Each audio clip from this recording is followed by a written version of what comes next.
So I've talked a little bit about some reliable correlations we do see in the Genesis account. So I do think there is some evidence to support its overall reliability. When you add it all up together and there's much more, it's like, okay, this seems to fit really, really well. Well, it seems to fit really well until you hear the critics. And the documentary hypothesis does have a lot of critics that have argued against it.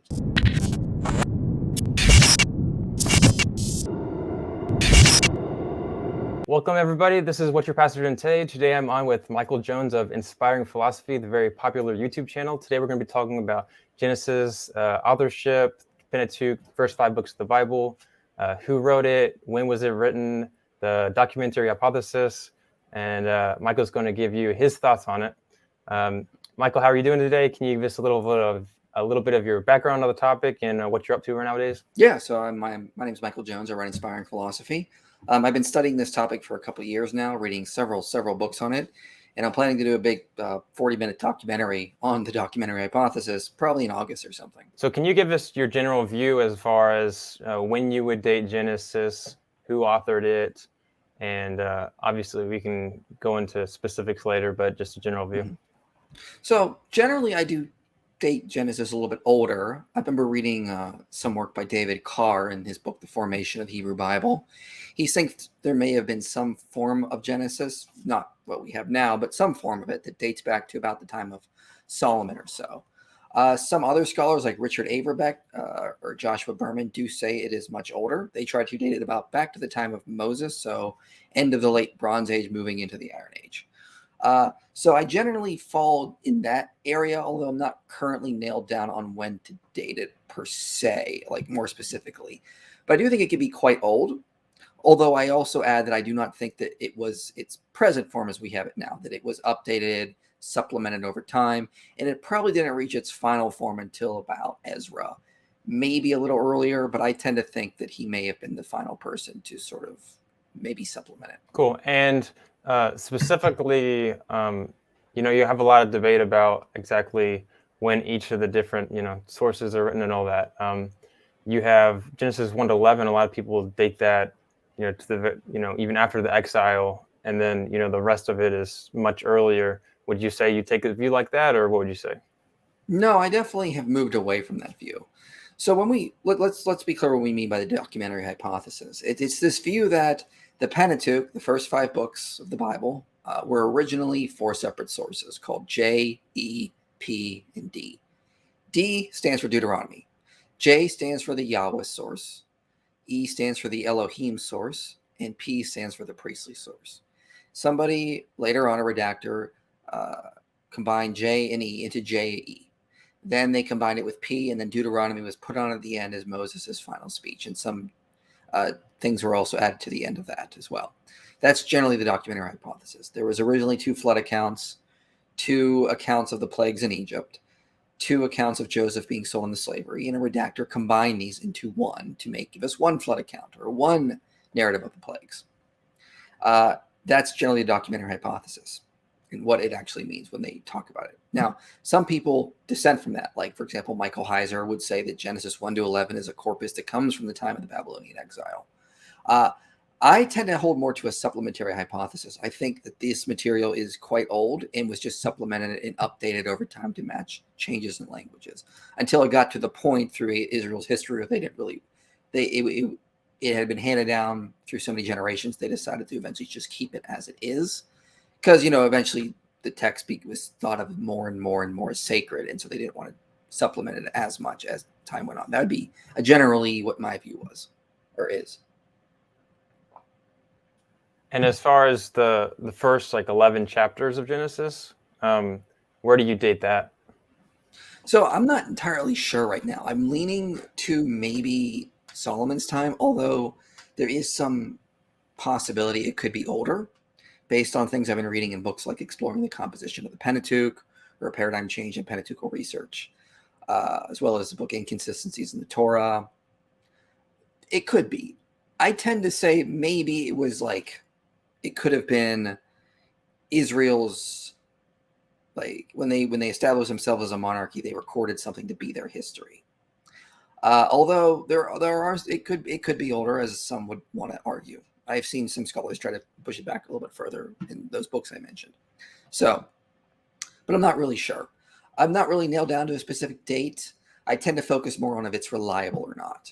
So even if it was written during the Babylonian exile, I don't care because I still think we can argue it's a reliable account based on internal evidence that what we've been giving. Okay, yeah, that makes sense. So do you see any possibility of like, just to be clear, when you say older, you mean like, we're older, say something like the Babylonian exile, 500 BC, older than that is, 1200 BC kind of thing, and then earlier is opposite direction, right? Just to be clear. Okay. Yeah, I mean, I tend to think that it had to have been written before the Babylonian exile. Even Richard Elliott Freeman, who's an advocate of the documentary hypothesis, thinks that. He thinks J and E were written first and combined after the Assyrians took over the northern kingdom. Then he dates P to just slightly after that, and then D to the time of Josiah. So even now, I would say that's probably the latest it could be, but it could very well have also been earlier based on some of the arguments I've seen. So you don't. So would you say that you don't find, Michael Heiser, he'd say that, he takes Genesis 1 to 11 to be, either right before or right in the Babylonian exile, and he bases that off of, all the different comparisons and the different, genres, talking about like wording in Genesis 1 to 11 compared to Enuma Elish. Gilgamesh is very similar to the Garden of Eden. Genesis 5 is similar to the Sumerian Kings list. The sons of God are similar, Apkallu, so on. Yeah, I think there are problems with that. The only one I am I'm okay with is saying that maybe that was Genesis 1 could have been cultic competition with things like the Enuma Elish. But then it's very subtle and there's not a lot in there. John Walton has written a lot about this and says that if it is, it's very, very subtle. There's no direct references to it. In terms of like Gilgamesh and the Garden of Eden, I did a video on this back in October. There's no evidence they had any familiarity with the Gilgamesh epic when they were writing the Eden narrative. The little things here and there just do not line up. Like, for example, they want to say things like, the serpent, stole the plant from Gilgamesh in the Gilgamesh epic, preventing him from getting immortality, just like the Eden narrative. Well, not really. First of all, Jeffrey Teague notes it could very well be like some sort of like lizard. It may not even be a serpent in the Gilgamesh epic, but let's just say it is for sake of argument. The serpent doesn't steal a plant that gives him immortality. He steals a plant that he found at the bottom of the ocean that would have rejuvenated his body. And when he stops to bathe on his way back to the city of Uruk, the serpent steals the plant. In the Eden narrative, it's a serpent that it speaks more to the wife and tempts them to eat of this tree. So it's not a plant at the bottom of the ocean. It's a tree in the garden and then get wisdom from that. Then as a punishment, they're cut off from immortality, aka the tree of life. If anything, there are blind motifs. I would say there is a shared cultural heritage. They're drawing from the same cultural river. So they're interested in things like immortality. They're interested in things like wisdom, the nature of the divine. Serpents are associated with the divine in a lot of ways. They're drawing from that same cultural background, but they're not copying each other. It's like this. You will never see a movie where an eagle is the bad guy. Why? Because we're drawing from the cultural river of America. Eagles are always patriotic and good. They're always going to be the good guy. But we'll see serpents as the bad guy because we come from a Christian heritage, so serpents are associated with evil because of our Christian heritage. So serpents are the bad guy. When they wrote the book Aladdin, or when they had the movie Aladdin, they were not directly taking things from Genesis because there's Jafar, he turns into a big snake at the end. And they're not really drawing from Genesis. They're drawing from the cultural river that Genesis helped to inspire. It's sort of like that. That's what's sort of happening with the Eden narrative. When it comes to the king lists, Richard Hess has gone through this and notes there's just too many differences between the king list and Genesis 5. These are not direct parallels. They're focusing on different things. The numbers are not even the same. The point of the genealogies is entirely different. The Table of Nations in Genesis 10 has no cultural parallel. It's unique to the Hebrew Bible. I'm not convinced Genesis 6 is about Apkallu or watchers coming to mate with human women. I think that's more about polygamous rulers and priests doing things they should not have done. I also did a video on the flood in the Epic of Gilgamesh, and I do note there is some similarities here. This is probably one of the best connections, but there's no evidence of literary borrowing. It's more likely that they're drawing from the same cultural traditions, same oral traditions, and these are the flood accounts that have come down. So I would say they share a common source, but I don't think they were aware of the Gilgamesh flood account. I think they were simply aware of a flood narrative in the back from oral traditions that was handed down to the Mesopotamians and the Hebrews. But there's no evidence of literary borrowing from Genesis to Epic of Gilgamesh. And if you want, see the video I did a year ago on the Epic of Gilgamesh and the flood narrative. What about Tower of Babel? I mean, obviously you have Nimrod, who, I mean, that's just specifically mentioning Babylon, right? And Tower of Babel, there's the one tablet. It's like the Babylonian Tower of Babel or something like that tablet, where it has, like, you know, some people would say there's parallels of, you know, meeting together and the materials used and one more other thing, but you don't see that very convincing. Well, I mean, Nimrod is not mentioned in the Tower of Babel incident. He's mentioned in Genesis 10. People connect him because of later traditions to it, but Genesis does not connect Nimrod to the Tower of Babel. These are separate incidents. So, yeah, I think the Tower of Babel is definitely a polemic against Babylonian religions and their ideas. I definitely think that is what is going on there, but they're not aware of any text. They're attacking the culture generally, as scholars like Gordon Wenham have noted. They're attacking, if they were attacking specific texts, it's been lost to us, but they're just generally attacking the religious ideas of Babylon. You build these ziggurats thinking the gods are going to come down and glorify you. Well, no, they're going to, what really is the real supreme God would come down and he would find it a mockery. He would reject this idea because you have turned the true religion into a mockery by making gods more human-like. That's generally what's going on in Genesis 11. So I don't think that they were aware of any specific text per se. I think they were more or less attacking the culture generally. Yeah. So, so it sounds like you don't think it, like, each of these stories, they kind of like have some similar themes, but, you know, definitely not copying. And, you know, maybe they had a general, you know, cultural idea in their mind of, like, maybe how they wrote back then or what was in their minds. I guess for scholars, it's a lot of times it's just the sheer, I guess, the coincidence that all of those stories, like all those stories together having similar themes and almost sometimes seeming to maybe like copy from the other Babylonian stories. That's why people are so confident in putting it that Genesis 1-11 was written in the Babylonian exile. But you don't find that convincing. Well, I'm not against that idea. I'm just not sure about dating issues. I think that's very hard to do based on what we know. For one thing, we know that Jeremiah in chapter 4, he was aware of Genesis 1. He is directly quoting it.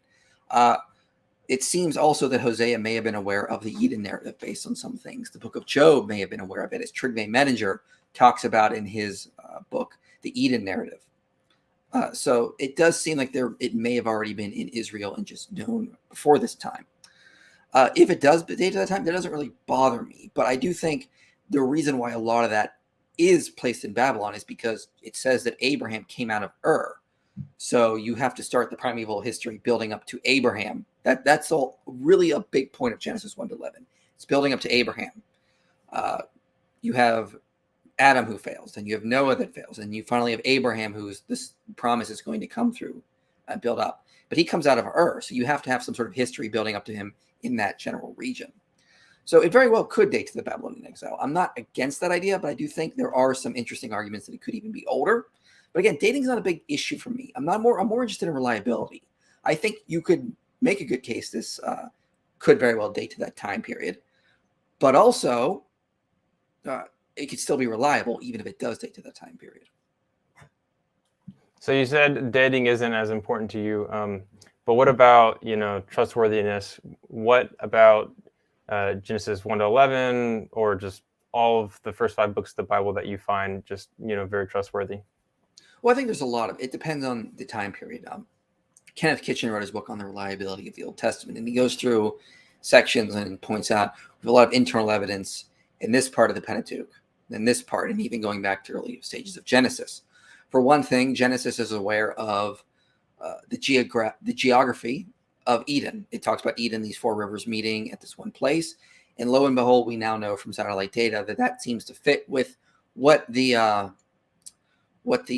Persian Gulf looked like before it was flooded in, before it was covered up and became the Persian Gulf. You had 4 rivers that met in one area and went down into the Indian Ocean after that. So you have geography fits quite well with the or the Eden narrative geography fits quite well with some reliable accounts of the past. So I've talked a little bit about some reliable correlations we do see in the Genesis account.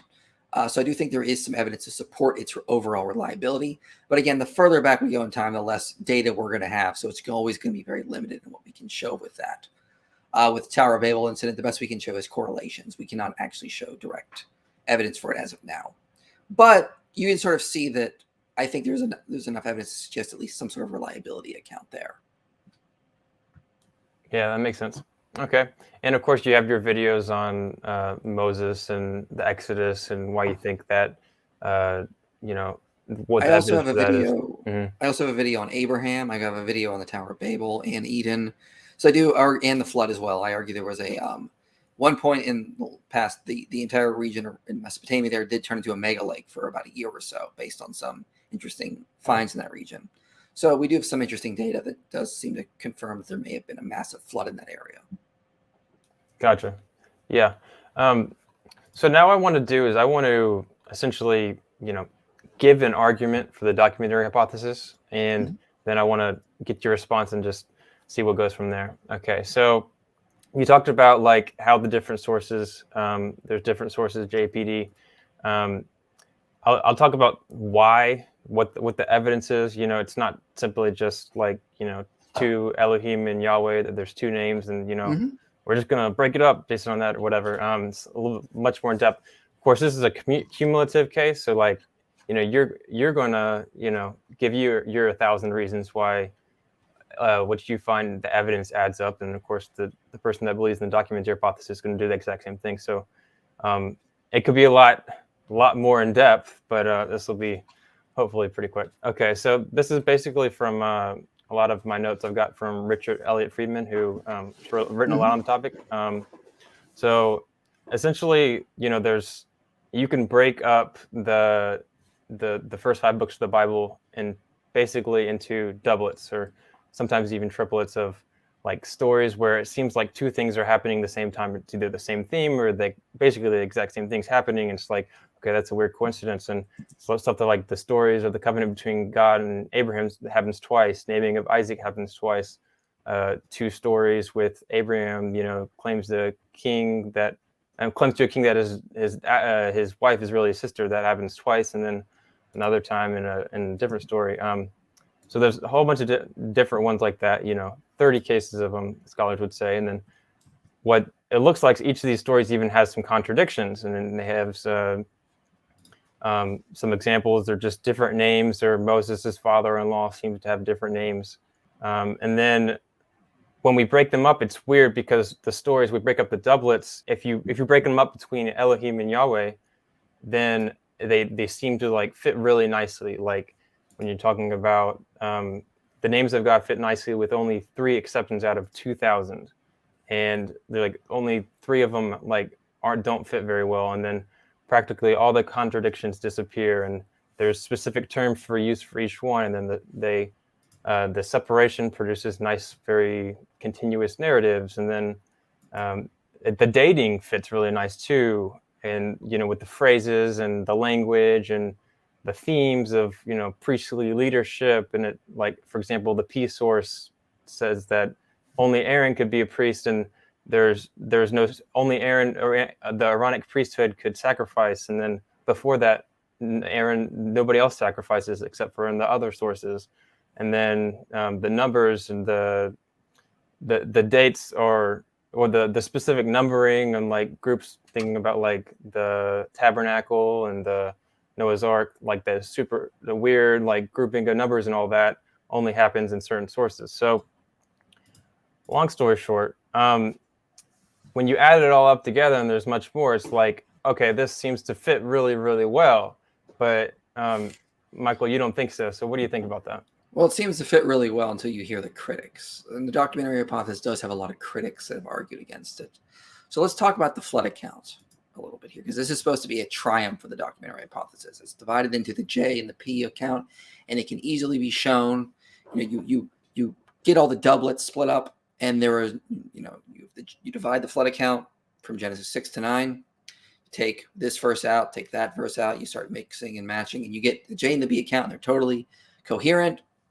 They totally work separate. You remove all the doublets. I'm going to read from Richard Elliott Freeman's book, The Bible with Sources Revealed. And I'm just going to read the J account in Genesis 7.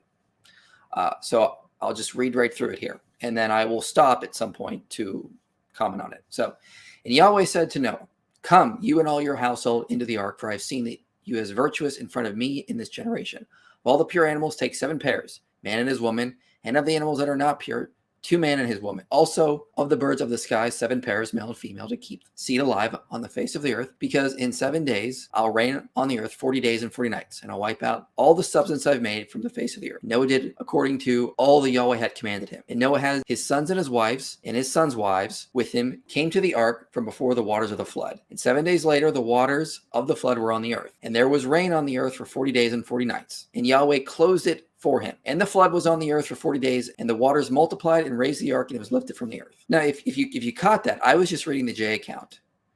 But if you notice, when I jumped from what is in Genesis, from verse 12 to verse 17, there was a doublet. Let me repeat that. I'll read verse 12 and 17 because these are assigned to the J account. "And there was rain on the earth for 40 days and 40 nights, and Yahweh closed it for him, and the flood was on the earth for 40 days. You have another doublet there. So it's a double standard, is what scholars like Gordon Wenham and Joshua Berman have pointed out. When you divide up the sources in the J account, you get a doublet in there. I thought the point was to avoid doublets. You also lack something in the J account. You lack God commanding Noah to build the ark. The reader, if you just have the J account, may wonder, what is Noah going into? There's no command in the J account to build the ark. There's also no command for Noah to even leave the ark in the J account, although you could suggest it's implied, but it is in the P account, for example. So why would it not be in the J account based on that same logic? We also have another problem here that scholars like, in this book have pointed out. So I mentioned before, there's that whole issue, but Joshua Berman goes through and he points out that Joshua Berman and Gordon Wenham both go through, and they point out that when you take the flood account as is, it aligns quite well with the same structure we see in the Gilgamesh account.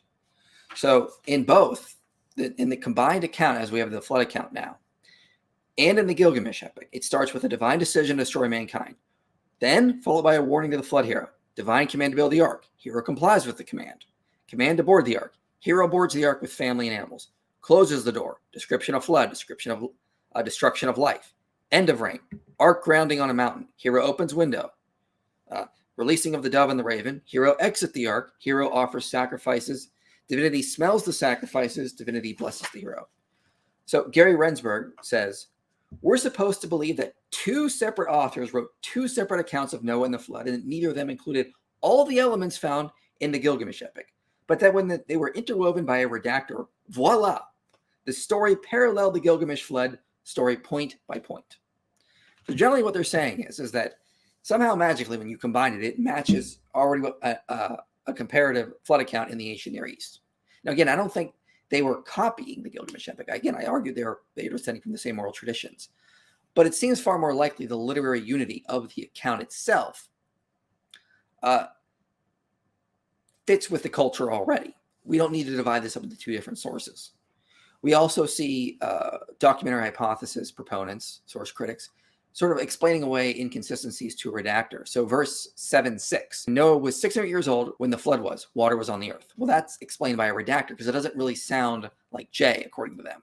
Same with the ending of Genesis 9. And Noah lived after the flood 300 years and 50 years, and all of Noah's days were 900 years and 50 years, and he died. That's also attributed to a redactor because it doesn't match necessarily the J account. So generally, we see that splitting them up into two separate accounts does not get rid of doublets. It actually creates a doublet at one point. Inconsistencies are explained away by a redactor. We also see that you get an incomplete J account. We lack something like building of the ark and Noah exiting the ark. We also see it parallels the Gilgamesh epic in its form. They'll say, well, like you need to split up when God released the raven and when Noah released the dove. Noah released the dove and raven. Those need to be split in different things. But in the Gilgamesh epic, Utnapishtim releases two types of birds. You say you got to split up the accounts based on where the water comes from. One comes from the fountains of the deep bursting open. One comes from the rain. But in the Gilgamesh epic, it talks about it raining and the dikes breaking open. So you have two sources of water there too. So generally, I think Gordon Wenham is correct. If the flood account fits already in the ancient Near Eastern context, it doesn't make sense to divide it up into two different sources. Sure, you can make a pretty good case that it could be split up into two sources, but that's just an hypothesis. And it comes with its own problems. It seems far more likely, given what we can see in the account, it just simply is an ancient Near Eastern flood account that has been handed down to the Hebrews. Oh, yeah, that makes sense. Okay, so just for clarity here, when you say that they split the J and E source, right? In the flood narrative, they split the two, and you're saying that when they're split, they don't really actually fit, like as far as their own individual story. Like it doesn't really make sense. Or were you saying that, which of course, like if there's an editor, why can't we'll just say that they're edited and stuff was taken out. But are you saying that that the original editor or writer wouldn't have done that? Like that doesn't make sense, and that doesn't really fit with the hypothesis. Is that what you're saying here, or tell me? Well, I'm saying that when we try to say that these were two sources combined, it's not as neat as they say it is. The J version is incomplete. It has doublets in it. The P account looks a lot better. It has more in it, but the J account does not add up. And so a lot of source critics will say, well, he just left some sources out of the J. He just left some verses out from J. Okay, well then, if he did that, what makes you think that he actually preserved the sources so well? He could have changed as much as he wanted then. We're being told by source critics that he had to preserve both accounts, but then he left out verses here and there, and he also added some things in here and there, as I mentioned, like, for example, Genesis 7:6, for example. Okay, but it's getting a little more ad hoc. We're multiplying assumptions beyond necessity to save the hypothesis instead of letting the evidence speak for itself. If there were two complete sources preserved in the text, that's what we should find, and we don't actually. There's an incomplete J one. There are redactor additions. There's allegedly verses he left out of the J account. So it's not as clear cut as proponents make it out to be. So that's generally what I'm saying here. I'm saying it's not as neat as they say it is when they say there are two flood accounts. And again, why is it that when we combine them, they match the Gilgamesh structure so well? It seems weird that you have two separate flood accounts that don't match Gilgamesh, and then when you combine them, they do match. Yeah, no, that makes sense. Okay, and so one complaint for people that don't like the documentary hypothesis is that it's circular reasoning. Would you say that it is? And could you explain like how that is, if so? Well, it tends to be they tend to assume. I don't know if I would call it that. Maybe that's the right. I would need to know how they're phrasing it. I would say they always are positing extra assumptions to save the hypothesis. So anytime there's a problem, you just posit a redactor to explain away the problem. That just tends to happen. Hey, we found some P language in J. Oh, well, a redactor added that in. Hey, we found some E language in J. Oh, a redactor added that in. He was, Joel Baden talks about it in his book. He mentions that there's times this happens. But I mean, if you can always posit a redactor to deal with the difficulties, you made your hypothesis unfalsifiable because there's no way to actually test it against the data because you can always posit this super intelligent redactor who put something in there that you can always explain away. And so we see this, if you go through Richard Elliott Freeman's book, you'll see a lot of times there's just like this redactor line that's been added in here, or this redactor line that's been added in here. Like he had to just sort of put these like phrases in here, like Genesis 12, 4 says he had to add the phrase from Haram or in Haram because that was originally not in the P account. Or, as I mentioned before with the flood account, he had to add in these other lines as well to the J account because it wasn't complete as it was. Or he had his own reasons, I guess. So that's my general view, is that it just seems ad hoc. So, like, for example, and the other problem, and I'll mention two other problems I have with the documentary hypothesis. One is that as Joshua Berman says, I'll just quote him. He says, source critical conclusions are to be determined exclusively from the data within the text itself. No outside materials can make a claim to inform that discussion. Generally, what he means is we're not looking at the Pentateuch, comparing it to other ancient documents. We're not looking at it, comparing it to the Kadesh inscription or Homer's epics or texts from the surrounding cultures. We just are saying, a lot of these books that argue for the documentary hypothesis tend to just focus internally on the Pentateuch and not compare it to the wider ancient culture. So I generally see that as deficient, because when you start reading a lot of the critics, they compare the Pentateuch to a lot of other ancient texts and show, look, there's doublets here, there's repetitions here, there's multiple names for a deity here, there's multiple names for a person here. I remember Kenneth Kitchen talking about like the Renepta stele. It has 2 names for Egypt in that, and 5 names for Memphis in that stele. So we see a lot of the same literary devices in the Pentateuch and other ancient texts. That tends to be a problem for the documentary hypothesis, because it could function as an original text with these features without it betraying the idea that it's a combination of multiple sources. Now, the biggest problem I think with the documentary hypothesis is raised by David Carr in his book, The Formation of the Hebrew Bible, as well as Juha Pakala, Raymond Pearson as well. But generally, it is the idea that when we study ancient texts, they did not preserve their sources in the text. They did not. We cannot reconstruct the book of Jasher from what we find in Joshua. We cannot reconstruct the book of the Wars of Yahweh from what we find in the book of Numbers. Ancient authors did use sources, but they didn't preserve their sources exactly in the text for us to find later. And I think more evidence that scholars like David Carr has put forward to show this, that you're not going to find neat, well-structured sources in something like the Pentateuch. Sure, they definitely did use sources. I'm not denying that, but it's likely that they're using the sources in a way that would not really stitch them together perfectly for us to find centuries later. Yeah, that makes sense. So you mentioned Homer, the Epic of Gilgamesh, other writings, and now seems like documentary hypothesis proponents aren't comparing it with other texts outside of the Bible. And well, let me clarify. They have done a little bit. There was a great book by Jeffrey T.A., who's an editor, who's at Empirical Models for Biblical Criticism, where he does show that there are times when texts were combined to form more. There were authors would take sources and combine them to form other texts. So they have done a little bit of this. But generally, a lot of times when you see people arguing for the documentary hypothesis, they tend to argue mainly from internal arguments from the Pentateuch. There's inconsistency here, so we have to divide it between sources. Well, I mean, there are inconsistencies in the Kadesh inscriptions or in other ancient works, like Homer's epics. And we don't posit different sources there. So that's generally the argument I'm giving.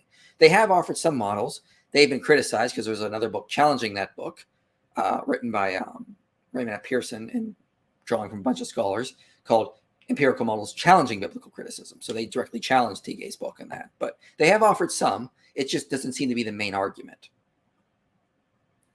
And just for the audience sake, could you give us give us an example of the inconsistency that's in the Kadesh inscription, or maybe something about that Homer? So let's talk about the Kadesh inscription, because Joshua Berman covers this extensively in his book, Inconsistencies in the Torah. So I highly recommend that, because he covers this in chapter 1. But if you go through the Kadesh inscription, it's actually 2 accounts of Ramesses' battle with the Hittites over Kadesh. One is called the poem, and one is called the bulletin. Now, the poem is a much longer form, but there are differences in them. So, for example, in the poem, it gives credit to a moon. It says the role of a moon in helping defend. The bulletin doesn't mention a moon. It attributes all the valor to Ramesses himself. The poem reports the Egyptians were on march, suddenly ambushed by the Hittites. Now, the bulletin is much shorter, and it records this long scene where the Egyptians captured 2 Hittite spies who revealed the plan of the ambush. There's no mention of this longer episode in the poem.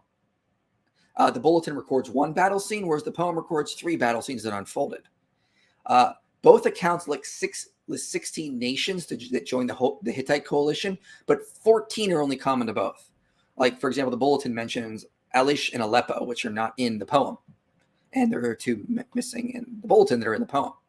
The bulletin reports the Hittites surprised Ramesses and surrounded him and his men. On the other hand, the poem reports the Hittites attacked a pre-division group. Then scouts reported this to Ramesses, who was north of the Kadesh. Berman says some 4/5 of the poem is verse, while only about a quarter of the bulletin is verse. The poem routinely alternates between first person and third person narration, while narration in the bulletin is nearly entirely reported in third person. The bulletin refers to the Hittite king and the Hittites generally as the fallen ones of Hatti. In nearly every reference to the Hittites, some 13 times total. Of the 11 references to the Hittites by name in the poem, the appellation appears only twice.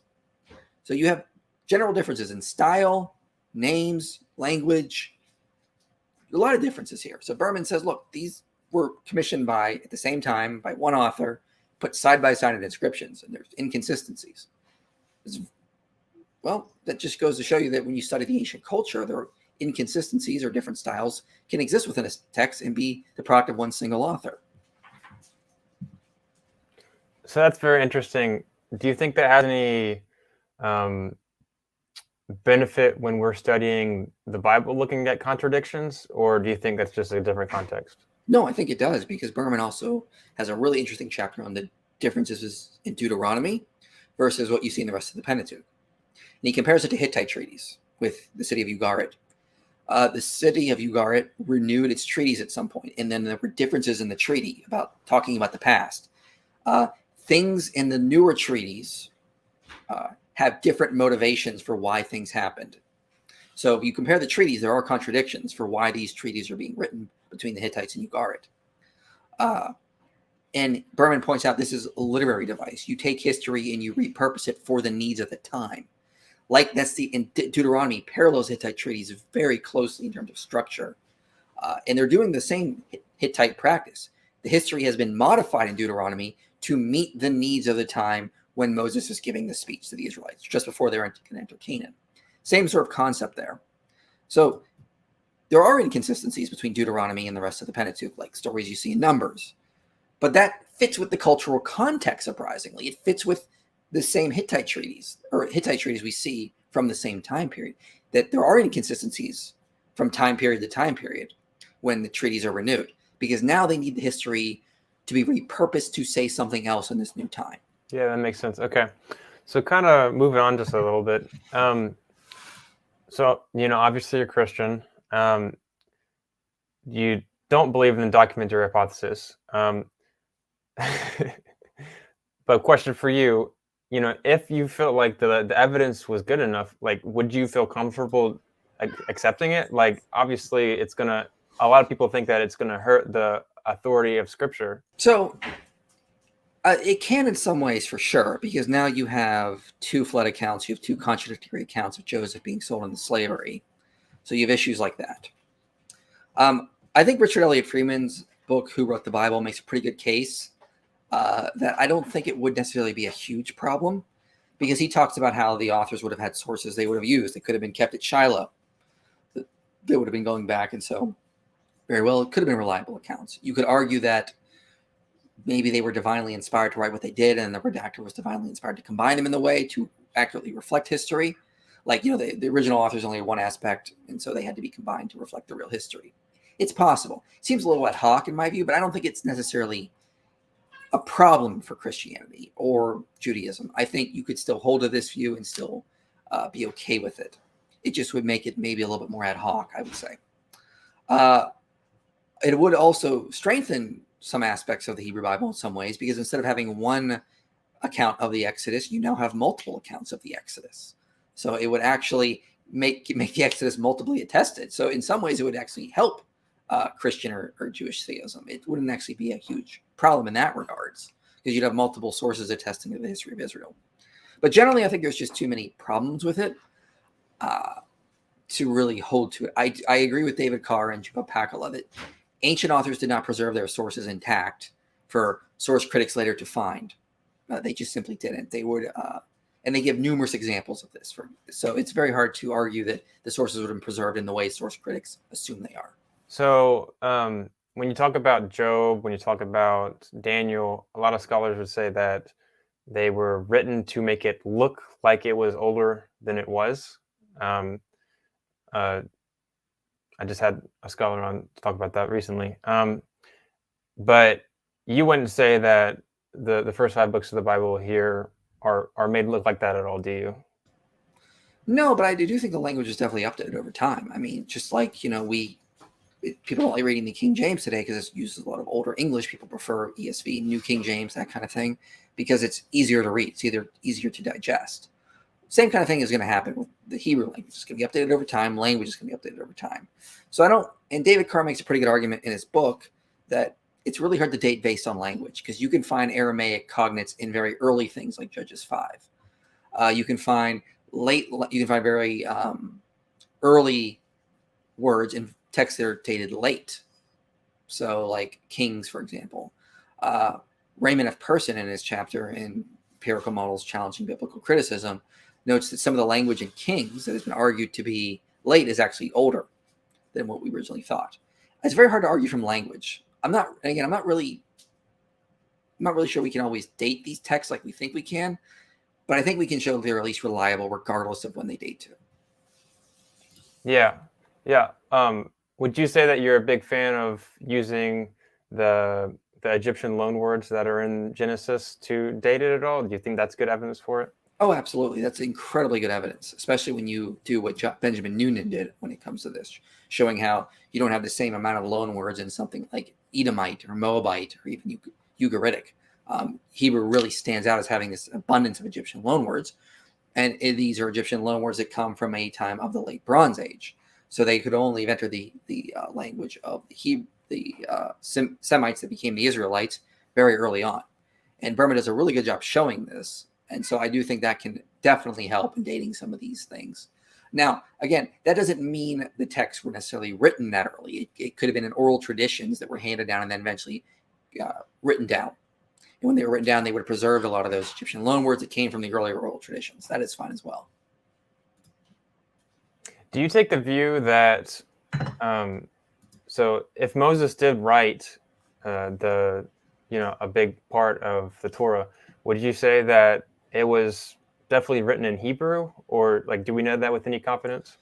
So it would have to be some sort of early, like Proto-Canaanite language, Proto-Sinaitic, sometimes it's called. I want to know if scholars would classify that as Hebrew, because I don't think what we classify as Hebrew shows up till the Iron Age. But it would have been an earlier, and we know there was written alphabetic languages prior to Hebrew that Hebrew likely came from. So it's very likely they could have used some sort of just earlier form of their language that slowly evolved into what we call Hebrew. Yeah, I mean, even Answers in Genesis organizations like that, super conservative organizations, they're perfectly fine with saying that, the whole entire Torah didn't have just one author, Moses. Like it could have had multiple, or editors along the lines. So that sounds like if it's written like that and, language changes, that sounds like, there had to have been a big overhaul of essentially editing to update the language. Is that a correct way to say it? Again, absolutely. This definitely happened. It was definitely updated over time. It's definitely supplemented over time. Compare it to the book of Jeremiah. If you look at Jeremiah in the Septuagint versus the Hebrew Bible, Jeremiah in the Masoretic is 1/7 longer. So it's been updated with commentary for the Jews in exile, whereas the Septuagint has the older version that doesn't have the same commentary added in. That's probably the same thing happened with the Pentateuch, because it was updated with more commentary over time. Things may have been modified or changed to fit with changes in language. This is just the way texts evolved over time. So we see that kind of thing happening. Totally okay with it. That's expected to happen. Not a big deal. And if God could have been inspiring the original text, he very well could have been inspiring the supplements that were added in as well, or the scribes that were supplementing the text. Yeah, that makes sense. Okay, so kind of back on the inerrancy topic. So you mentioned like contradictions might be an issue if you take the documentary hypothesis view. Would you say that if the documentary hypothesis view is true, that we could still say that it is inspired and inerrant? Like, is that even possible? I think you could, but again, you'd have to argue that there's some sort of divine providence happening, that the original sources were wrong, and that's why God had the redactor combine them to make them what they are. Now, it seems a little bit ad hoc, but again, because I don't hold to the documentary hypothesis, I don't have to worry about that. So, okay. And in regards to it being ad hoc, it basically just like lowers the probability. So I guess a lot of people find that an issue because if